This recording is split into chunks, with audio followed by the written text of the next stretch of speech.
Hello guys, welcome back to Trading for Beginners, and in this video I am going to talk about how can you edit your shortcut into Binance. So without any further ado, let's dive right into this exciting video. Now, in order to do that, you just simply have to open your Binance application, and after that you will get to see a bunch of options. Among them, just simply select this yellow Binance icon into the top left corner.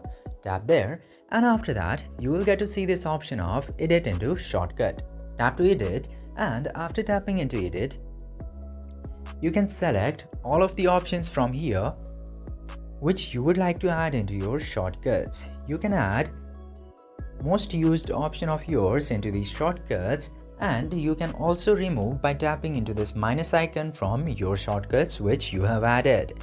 Just simply tap to those and then select all of the shortcuts which you would like to add, and then tap to done button into the top right corner, and after that your shortcuts will be saved. This way you can very easily edit your shortcuts into Binance. I hope this video was informative for you.